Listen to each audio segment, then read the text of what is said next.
Você vê alguma possibilidade do governo Lula ter alguma coisa positiva?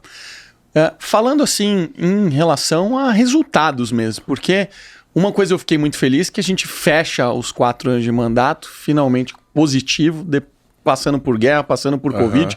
Então acho que isso é algo muito positivo. Tiveram muitos resultados legais, muitas coisas foram impedidas de serem feitas, eles gostariam de ter feito muito mais, mas esses são outros 500. Sim. Mas eu fico fazendo uma análise sobre esses próximos 4 anos de governo e eu vejo, obviamente, que o Lula tá metendo os pés pelas mãos. Como diz um amigo, tá fazendo um governo laxativo.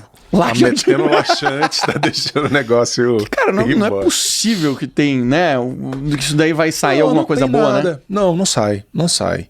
Pode ser num primeiro momento, né? Porque é aquele negócio, você pega um cartão sem limite e entra num grande shopping e sai fazendo compra, né? A primeira sensação é de falar, cara, como é bom, né? A gente mobiliou a casa, compramos toalhas maravilhosas, felpudas, né? Vamos pedir uma comida cara no restaurante, etc. Mas a fatura chega, né? Então quando o Lula do primeiro governo perdeu uma chance de crescimento mundial da economia, de fazer reformas estruturais. Então, mas o que ele fez, na verdade? O governo populista coletivista vamos aumentar o número de universidades no Brasil. Vamos sair construindo universidade. Cara, construiu universidade, contratou professor, técnico, a rodo. Não tem um estudo de impacto de, assim, quais cursos você precisa, onde precisa de mais universidade, com quais cursos, nada. Na minha faculdade, na minha universidade, abriam-se cursos assim. Eu acho que a gente tem que ter mais vaga na filosofia. Vamos abrir um curso de manhã na filosofia? Mas filosofia? Tem demanda para isso? A gente custa ter demanda noturna. Não, mas estão dando a chance pra gente. E com isso a gente vai contratar mais professor, a gente vai ter mais técnico. Não, mas peraí, você tá aumentando a máquina de uma maneira e você não tá vendo dinheiro público. Cara, isso aqui você tem que fazer conta. Qualquer empresário do setor privado, antes de oferecer algum serviço, vai ver se tem impacto, se tem saída. Não, faz aí. Eu algumas vezes andei pela universidade, tem cursos que os caras não têm demanda. É demanda assim, tipo, quase zero. Tem corpo docente, tem sala, tem professor contratado, administrativo contratado. Aí fala assim, mas não tem demanda para esse curso. O que a gente vai fazer? Por que vai fazer?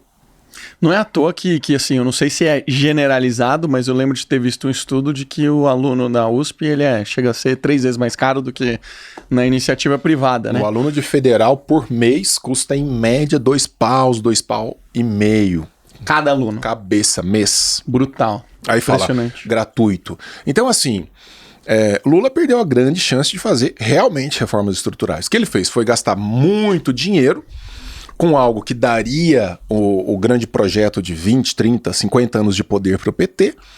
Só não vamos esquecer que o Haddad quase leva, hein? O Haddad não é que ele foi o cara preso com o pau mandado do Haddad conduzindo o negócio e deu pau, não foi? Não. Por isso que eu falava, gente, vocês estão achando que esse negócio do Bolsonaro vai chegar, não vai ser assim, não. E os caras, nossa, tá louco, a gente não perde nunca. Eu falei, gente, vocês não viram os Estados Unidos, né? Então por isso que a galera tem que se apegar a narrativas e tal, mas estava muito desenhado. E como que a gente vai poder influenciar isso positivamente ao longo desses 4 anos na sua mentalidade, né? Porque tudo agora é golpista, discurso golpista, ameaça à democracia e generalizado, né? Puta, eu faço parte de um grupo de liberais aqui que tem vários jornalistas de direita, quase todos eles já foram calados. E não tem o que fazer. E não só calado, tá, Denis? Calado, fecham sua conta corrente, você tá proibido de viver. Você tá, na vala. Te vira. Sim. Como é que a gente consegue fazer algo que seja de fato efetivo, né? Como é que a gente pode se unir, quem tem vontade? Eu sinto falta de fazer o que a esquerda fez, né? Não precisa ter militância, mas eu acho que precisa ter estratégia, né? Sim. Primeiro, a gente deixou avançar demais. Outro dia, conversando com a minha esposa, eu falava, a gente tá naquela situação, tem uma série que de vez em quando a gente vê de madrugada na TV, que é aqueles super obesos lá. Sei, da galera que vai emagrecer? Dr. Now, não sei o quê. Que o cara chega lá com 350 quilos e aí... Quer perder tudo em um mês. Você tem que dar real pro cara, né? Fala assim, olha, você se esforçou muito pra chegar nesse peso aí, você não sai da cama, você tá todo fudido, e pra fazer a cirurgia bariátrica, você vai ter que fazer um puta esforço em sentido contrário. E vai ser muito duro. Então, assim, vai ser muito duro. Eu fico o tempo inteiro...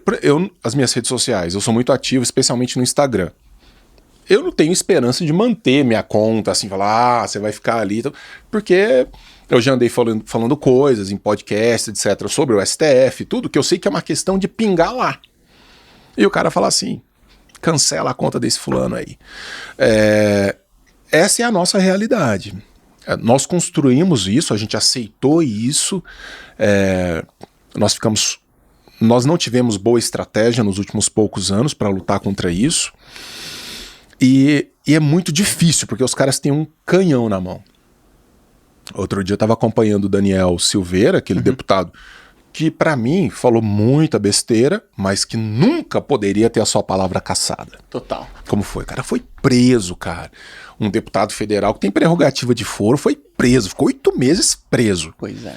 Aí numa última decisão, numa ordem do Alexandre de Moraes para prender, esse cara correu para a Câmara Federal, e aí eu estava trabalhando em Brasília. Para não ser preso, né? Para não ser preso, território da Câmara e tal.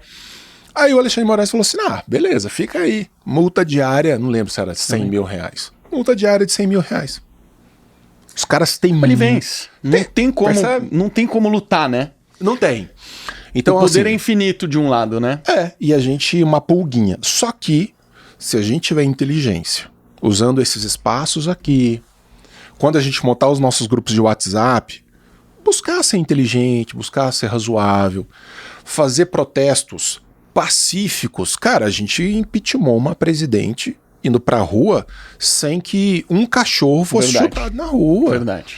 Então dá para fazer com inteligência, dá para ir para a rua de modo pacífico. Quando aconteceu o 8 de janeiro, eu fiz um vídeo no meu Instagram falando, cara, vocês deram o presente que faltava. Não, isso foi uma Porque loucura. o Alexandre de Moraes amanhã, ele vai acordar, ele só não vai mandar prender a mãe. O Lula pousando de herói nacional. Opa! Herói da democracia brasileira. Foi ridículo. Foi foda, cara. Não dá pra entender, eu ainda custo acreditar, porque a gente fez uma reunião pacífica durante muito tempo e de repente tudo vira. Mas uma coisa que eu achei muito positiva nesses últimos tempos foi o Glenn, jornalista de esquerda, começar a se posicionar e começar a brigar de frente. Ele comprou a briga, porque esse cara compra brigas grandes, né? Sim, sim. E eu acho que mais cedo ou mais tarde, eu acho que isso vai acontecer, tá? Agora foi o Glenn, mas eu acho que mesmo algumas redes de TV, que eventualmente não são tão cooptadas, jornais o Estadão andou fazendo editoriais pesados. Eu vi. Tá começando a acontecer. O Estadão andou fazendo editoriais pesados, falando, opa, avançou demais, esse negócio tá ficando perigoso. Se a gente tiver inteligência, cada um atuando na sua área, estrategicamente, para uma direita crítica, razoável, de bom termo, sem os excessos. Porque você sabe que na ciência política tem a teoria da ferradura, né? Os extremos se encontram lá nas pontas. Então, a extrema esquerda, ela não se diferencia muito da extrema direita. Eles têm o mesmo modus operandi, eles gritam igual, eles se vitimizam igual, eles culpam as mesmas coisas, eles apenas têm cores diferentes, mas eles se tocam nos extremos. Então, quando a gente se afastar um pouco disso e tiver senso crítico, aqui você tem, aí o outro escreve uma coluna no jornal, o outro tem uma página no Instagram, o outro tem no YouTube. Usar a inteligência. Você sabe que a Margaret Thatcher, ela foi uma das piores adversárias dos sindicatos na Inglaterra. Mas ela não chegou falando assim, eu vou foder com os sindicatos. Esses sindicalistas são tudo um bando de cretinos. Encontrava o sindicalista? Boa tarde, como é que vai o senhor? Tudo bem? E ali por trás, ó. Estratégia. chapuletando. Então, você pega um presidente da República num sistema político como o nosso, e não é falar que Bolsonaro não foi avisado que ele foi deputado federal por trocentos anos. Aí chega e fala assim, é tudo cretino. A Câmara é cretino, o Senado é cretino, é vagabundo, os ministros do STF é tudo bandido e não sei o quê. Você quer o quê com isso? Pois é, em que te beneficia? Cara, né?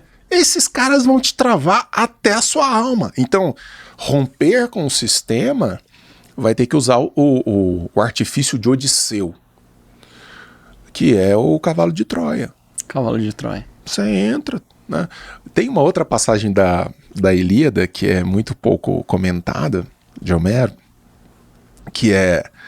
Ele foi preso por um gigante, né? Ele e o grupo dele foram presos por um gigante e esse gigante queria matá-los. O gigante ficou cego num determinado momento, então ele passava a mão nas ovelhas para separar as ovelhas e deixar o grupo para matar.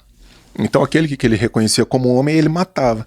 Então de vez em quando você tem que se fazer de ovelha, né? Põe a manta da ovelha, passa fica ali quietinho ali, passa pela porta, aí lá você apronta, né? Mas sem romper os princípios.